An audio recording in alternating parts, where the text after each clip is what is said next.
Hi, I'm Catherine, and I'm the group leader. And today we, Catherine, Jonathan, Justin, Kyle, Natalie, and Remy, will be presenting our topic of effects on mental health.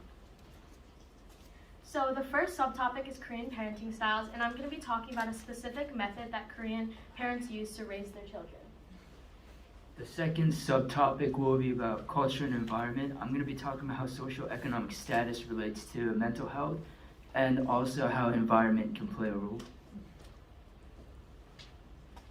Kyle and I are going to be talking about the third subtopic, which is academics.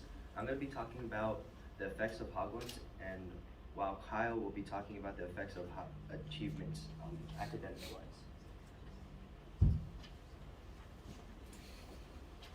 Hi, I will be talking about the fourth subtopic, self-perception, and how Korean Americans are viewed through self-esteem. I'm going to be talking about the last subtopic about mental illness and how it affects suicide rates. Okay, so talking about Korean parenting styles, I'm going to be focusing on tiger parenting, and this is a strict method that parents use and extremely common, and it was first found in Chinese culture, but it's prevalent in Korean culture as well. So you may be asking, what is tiger parenting? You might already know, but it's when parents limit their children to only studying hard and working hard in their academics or any instruments they're playing. So these children are also limited to not having sleepovers or hanging out or doing anything of their own leisure. There are pros and cons of tiger parenting, and the pros include a higher chance for the children to succeed. It creates a higher work ethic for the kids as well. But on the other side, the cons include harming their mental health, and it can lead the children to fearing of making mistakes. So there's an article written by a Korean doctor, and she states that tiger parenting can make the children feel like the only way to measure their achievements is by working hard. And this can lead children to feel extreme pressure and stress and the feeling of being overwhelmed. And moving on, we're going to be talking about how the environment around the children can also play a significant part in the child's mental health. Okay, now on to the most interesting part. We'll be talking about how environment plays a role with happiness. So, we first asked the question, does environment really play a role in the happiness level and soon the mental effect of the children? So, I researched 3 different countries. I first looked at Korea, and then I looked at America and New Zealand. Don't be deceived. These graphs may look like they have the same leverage, but they're in fact very different. With Korea, we could see that Korea has like a low 5, is at a low 5% with happiness ratings. America is at a 7, averaging around a 7, and New Zealand is at a high 7 to 8. So next slide. Why is this important? So the research I've done was I looked at an article stating how Korean parents with their children, originally living in Korea, moved to New Zealand. And as you can see, I mentioned New Zealand, and that had the highest happiness level out of all 3 countries. And so the significance was that when these Korean families moved to New Zealand, the researchers found that these Korean families were much more lenient on their children, and that the happiness levels of the children were much higher compared to America or Korea. So there was less emphasis on the academics, and there was greater encouragement for children. And it is also stated, so we can also infer that because of this environmental change, that the happiness levels were in fact changed. Next slide. So now I also wanted to research about how education fever, it's a high demand relating to tiger parenting, is a high demand for education. It's a harsh drive for education by their parents. So education fever, I found, relates to the socioeconomic status. So we found these different types of parenting styles: autonomy supporters, which are correlated to the middle class, study supremacists, which by the name might have a negative connotation, and it's related to the higher class. And then we both have the lower class, which has apologetic supporter and the value enthusiast. So, what are autonomy supporters? Autonomy supporters are parents who are very lenient on their children. They don't really emphasize on the strive for academics. They're really, you could think of them as the opposite of tiger parents, really sugar-coated moms, parents. And then we move on to study supremacists, which are related to the higher class. So what are study supremacists? Study supremacists are parents who they just have a huge drive on emphasis for studying and academics and also other extracurricular activities. We move on to apologetic supporters who are related to the lower class. And these apologetic supporters are parents who feel they always feel like they have failed their children. They're always in that kind of depressive state. And then we move on to value enthusiasts who bring up their children with the ethos of character and value is the best thing in life, and you should really abide by those things. Your personality defines who you are. So, education fever, now we'll go more into depth about how academics, the strive for academics impacts the child's health. Alright. South Korea is a country with an advanced education system, along with an incredibly high standard regarding academics, which demands a lot from the students. These standards are mainly influenced by the high scores set by the students in the past, which is determined by tests and exams such as the Global Organization for Economic Cooperation and Development, also known as the OECD. The OECD conducts a worldwide ranking system-based test called the PISA, also known as a Program for International Student Assessment. This test essentially ranks each country based on the average score of every test taken in that particular country. The PISA test results shown on the right, which is this one, represents all the countries that have all the tests that have taken, the other countries that have taken in the 2018. The test is divided up into 3 main subjects, which is math, English, math, reading, and science. South Korea ranked 7 in math, 8 in science, and 9 in reading. Although this is very impressive, this is actually the worst Korea's have ever done, which is pretty insane. South Korea usually ranks a minimum of top 5 regarding all OECD tests. The OECD 2012 results, which is the graph on the left, right here, shows Korea's usual performance academically, placing first in reading, first in math, and third in science. These results show how much dedication and determination is required to meet the high standards set by Korea's education system. Because of this, students feel obligated to do exceptionally well and strive to achieve better results. Alright. These strict Korean standards don't only include accomplishing high academic results, but also doing it in a scarce amount of time. As Korea's educational system requires a lot of homework, projects, and tests, it's a more common form of work than other Western countries. To maintain time management in such a short period, students attend these special facilities called hagwons. The Korean term hagwon translates to a for-profit educational system or school. Korean students regularly attend hagwons mainly to keep up with the school curriculum and to catch up with work. With 100,000 hagwons throughout the whole country and a whopping 95% of students taking lessons from these institutions, you can say that these hagwons, these cram schools, take major tolls on students' health and well-being. Spending too much time on hagwons affects students on a major scale because they last a minimum of 5 hours, which along with the regular school times, student schedules usually last up until 9 p.m., which is barely anything. These absurd times contribute to the immense decline of Korean students' physical and mental health. The result of an extensive period of time utilized through hagwons, students' study time is limited because of how long the traditional school time in hagwons last.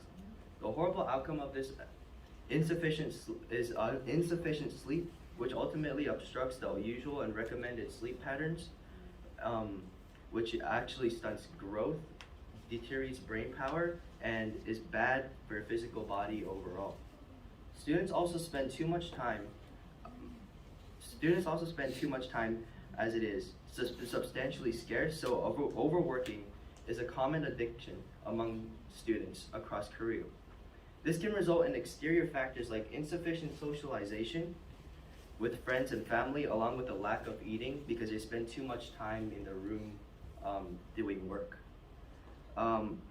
This can also result in the inability to think with 100% brain power, which is doing almost the opposite that the Hagwons intend the students to do. This causes serious disorders like depression and anxiety, which commonly results in suicide. These strict factors not only cause mental disorders, but Korea's educational system urges to achieve more and better than your peers, does the opposite and results in the lack of motivation to actually pursue academics. Kyle will now extend on the topic of the flawed academic achievement system in Korea.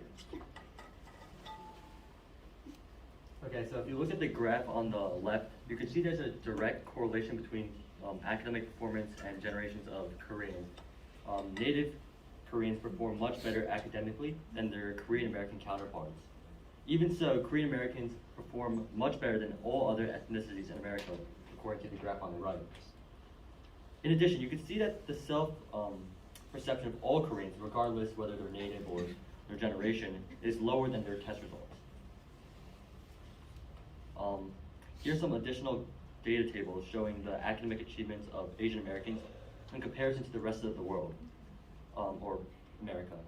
You can see that, Asian Americans are 5.4% of the U.S. population, but they have the highest share of college graduates in America. So, even though it would be inferred that the academic achievements of Korean Americans would cause their morale to be high, this data causes us to wonder why the self-perception of Korean Americans are so low despite their high rankings. Alright, so now we're going to show this YouTube video about an interview. 25-year-old Kim Tae-hoon, a student at SDP, says his hard-charging mother had him even as a young child, attending specialized cram schools every day. For a 10-year-old boy, that was a big deal, and there was a big pressure for me. Throughout middle school and high school, the burden grew heavier. In my high school days, I had to go to school in the morning like 6:20, and school ended up around midnight. So it was, yes, stressed out.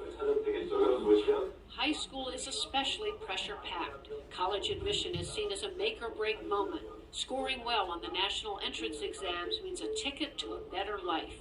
Is it ever enough? I just feel like it's just ongoing and never ending, and I just study more and more, and I have to learn new things, but I never felt this enough. Alright, so in the YouTube video, it shows that the low self-perception of Korean and Korean American students can be drawn back to parental pressure and competition. As seen in the video, parents often push their kids to be better academically and often direct their kids into certain fields of study and influence their mindset to be strictly about academics.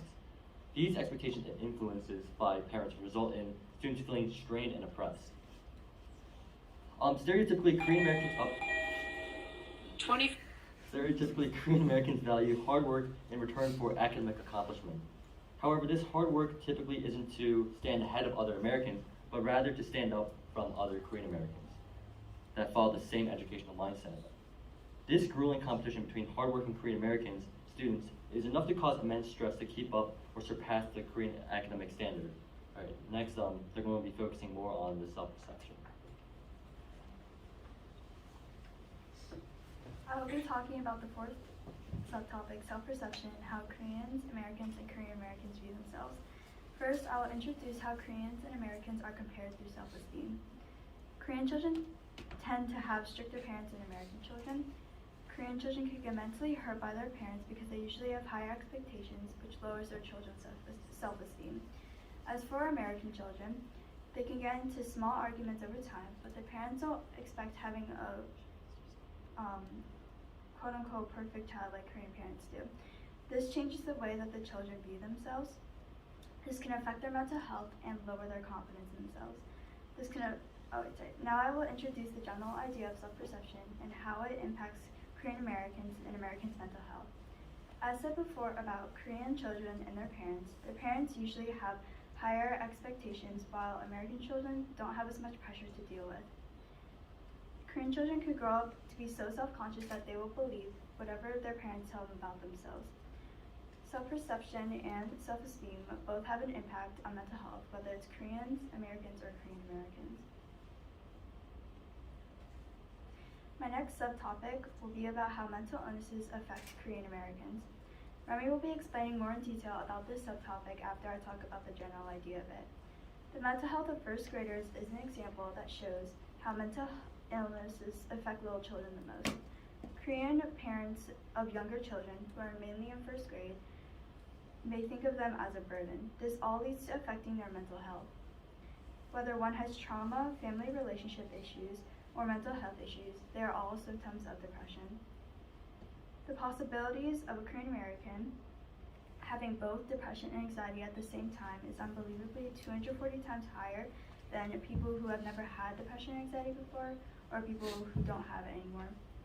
Depression and anxiety can be so severe that it causes the children to think very negative thoughts about themselves.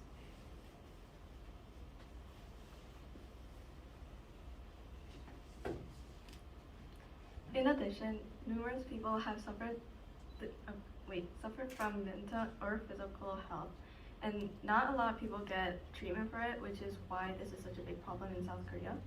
If you look at the graph on the bottom left corner, you can see that depression and anxiety disorders is one of the most biggest and most common disorders in Korea. The government has seen this as a very big problem in South Korea because it's affecting the economy. And the government has put many efforts on trying to fix this problem. But the efforts that the government put in isn't enough, and there hasn't been a decrease seen ever since. Since the government cannot help us, us as a society should be helping each other to bring each other back up onto our feet and doing our best. Mental health has brought so many people down, and nobody tries to see that, which is why nobody reaches out to other people for help when they really need it. Doing this, depression and anxiety rates would never go down, and helping other people would make a difference on bringing the rates down. So what can mental health have an effect on? Suicide rates. Suicide is the leading cause of death among South Korean youth.